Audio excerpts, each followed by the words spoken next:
You are my heart, my universe.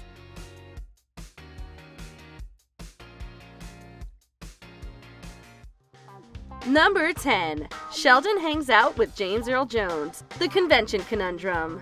When The Big Bang Theory enlisted James Earl Jones for a guest appearance, the audience and Sheldon got more than they bargained for. Sheldon approaches the actor when he tries to launch his own Comic-Con, but soon learns that the voice of Darth Vader has a quirky side. Hey, Los Angeles!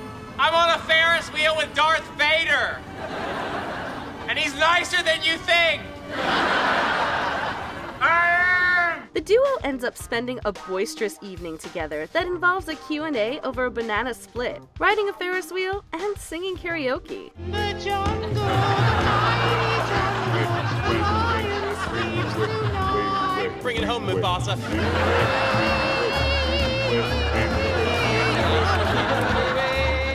Let's not forget they also play a round of Ding Dong Ditch on Carrie Fisher. Seeing Sheldon pushed so far out of his comfort zone is nothing short of hilarious. Whoever booked James Earl Jones for this guest spot certainly got their money's worth. You were pre-med in college and you almost became a doctor? That's right. Oh, James. I could listen to your stories all night. Number 9. Sheldon and Amy versus the Fermilab physicists. Various. In season 12, Sheldon and Amy's shot at winning a Nobel Prize feels just within reach. But then the writers toss in one more hurdle. They face off against two scientists who accidentally proved their theory, thrusting them into the running too. So you weren't even thinking about super asymmetry? Thinking about it. We don't even understand it. And now look at the four of us, changing the face of physics. Understandably, our Nobel hopefuls grow frustrated as the clueless Fermilab physicists steal their spotlight, and eventually, Amy lets rip. Oh, for crying out loud, there is a term for that! It's called imposter syndrome, and you don't have it, because you can't have it if you are imposters, and you are! Things get even more unhinged when they discover one of the scientists is a notorious plagiarizer. While they decide not to expose him, his colleague has other plans. Someone published all the information about his plagiarism. It was me. Someone else told Fermilab, and he lost his job. Also me. Still, by the time that the Fermilab guys are out of the picture, we're left scratching our heads thinking, did that actually happen? Number 8. Josh Wolowitz, the fortification implementation.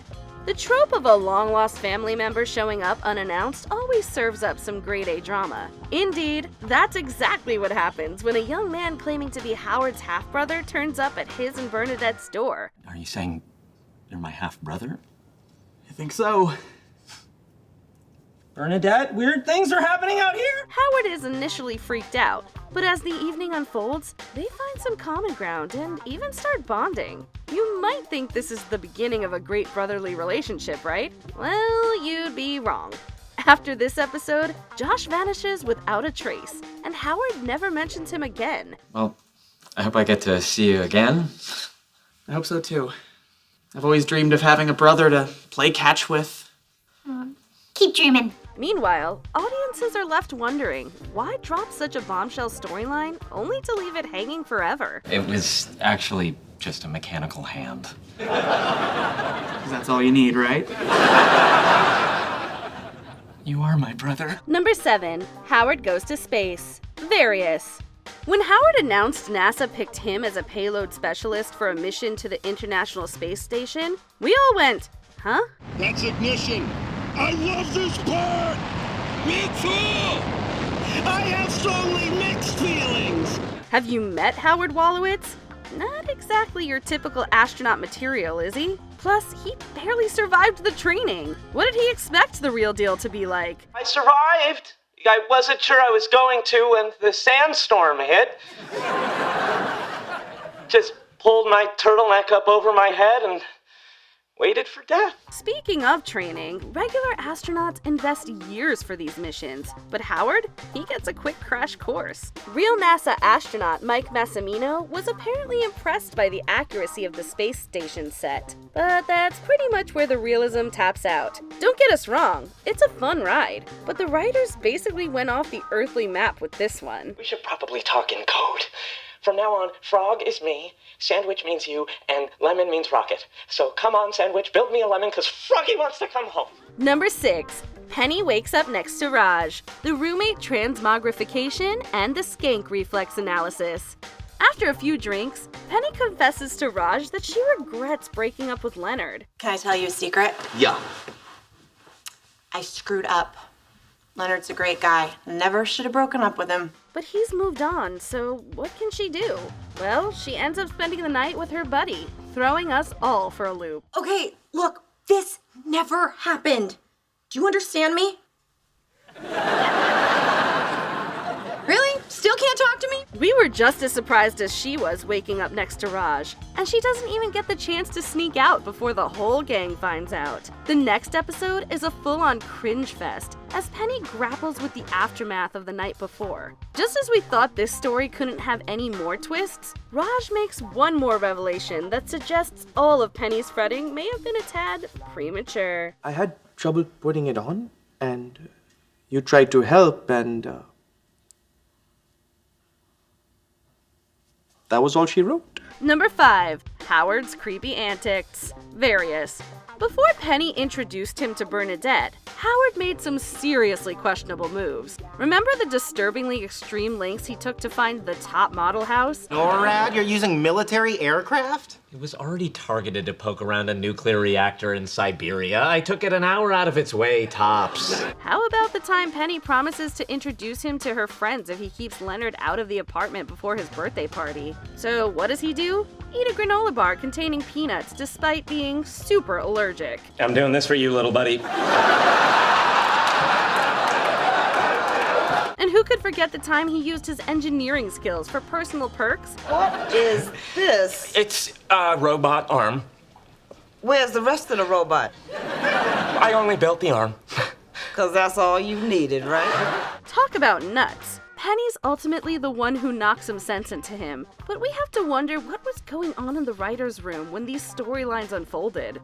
Number 4. How Leonard and Sheldon became roomies. The staircase implementation. If you were in Leonard's shoes, at which point would you have turned and run? When Sheldon's last roommate warned you to? Run away, dude. What?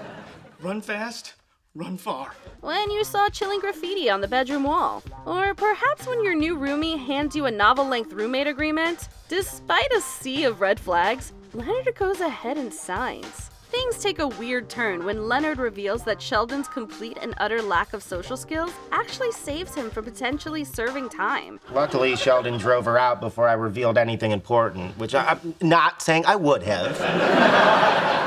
So, that's it? You stayed with Sheldon all this time because he kept you from going to federal prison? Plus, the tale of this out-of-use elevator adds another layer to this unpredictable origin story. But hey, it all marks the beginning of a weird, wacky, and yes, beautiful friendship. Not only did Sheldon save my life, he didn't rat me out to the landlord, or the police, or Homeland Security. Number 3. The guys enjoy some special cookies. The adhesive duct deficiency. Leonard, Howard, and Raj venture into the desert for the Leonid meteor shower, but a batch of special cookies throws their cosmic plans off orbit. The idea of a moving planet becomes too much in their desert delirium, but that's nothing an astrophysicist can't solve, apparently. I can feel the Earth moving. It's moving too fast. Raj, slow it down. Soon, the meteors are forgotten, and the guys spill their innermost thoughts, from name complaints to dreams of rabbit diplomacy and cringeworthy family reunion tales best left buried in the sand. We're all back at my Aunt Barbara's house, our eyes locked over the pickled herring. We never meant for it to happen. Then the munchies kick in, and thanks to Mrs. Wolowitz, they're saved! They might miss the meteor shower, but they'll shower audiences with stellar hilarity and wild antics. I feel like we're forgetting something important. Me too, but what? Number 2. Howard and Sheldon's park spot fight. The parking spot escalation. The friends have had their share of chaotic feuds throughout the series. Remember Sheldon and Penny's clash in season 2? Woman, you are playing with forces beyond your ken.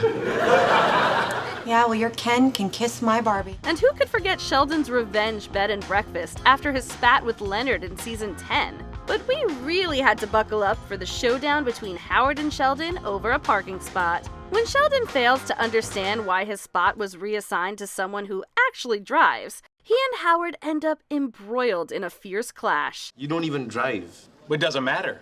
That's my spot. Maybe they reassigned it because you never use it. Well, I'm not using my nipples either. Maybe I should reassign those. Both tried to one-up each other, and at some points, revenge is dished in the buff. The ladies aren't spared either. It may spiral frantically out of hand, but it's pure comedy gold. Stop that! You stop that! Yeah, you know what they say. Revenge is a dish best served nude. Before we unveil our top pick, here are a few honorable mentions. Amy schemes to make Sheldon love her. The launch acceleration. Real-world love spell vibes. But seriously, shouldn't Sheldon have a say? We're playing doctor.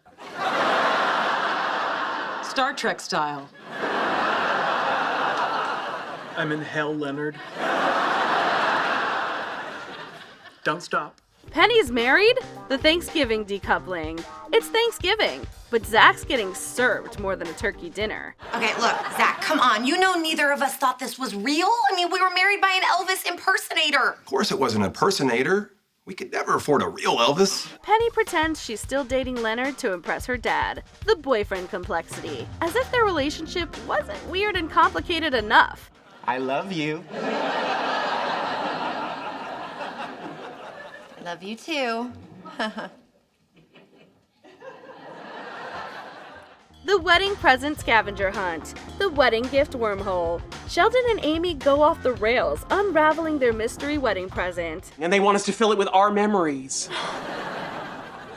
This might be the best wedding gift ever. They also left us a pair of sunglasses because our future's so bright. Howard absorbs estrogen. The deception verification. We see a whole new side of Howard, and it leads to some pretty strange moments. Okay, yep. See that looks like they could be bigger. But you know, I bet when I do it, mine do the same thing. Number 1.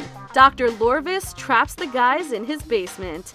The misinterpretation agitation. Didn't the guys' parents ever teach them about stranger danger? Apparently not. Leonard gets uneasy meeting one of Penny's admirers. But soon enough, he wins everyone over with gross celeb memorabilia. I don't like to brag, but you see, I'm kind of the doctor to the stars' urinary tracts. Wow. He lures them to his basement with promises of cool stuff, and they're like kids in a candy store, until they realize they're locked in. Some guys can't cut the apron strings. Okay, now you're messing with me. Guys, we're locked in here. Meanwhile, where's Dr. Lorvis? He's heading back to the apartment to shoot his shot with Penny. That is, until he meets Amy. This episode is practically a red flag parade, leaving us slightly in disbelief that it even exists. Every moment, a new layer of unhingedness seems to unfold, and it's beyond wild. Dr. Lorvis, isn't there something you want to say? Yes, I'm very sorry for locking you in my home. Yeah, that was very uncool. Get the hammer! Get the hammer! Got it! Which The Big Bang Theory moment do you think is so nuts that you're still waiting for the Bazinga? Let us know in the comments.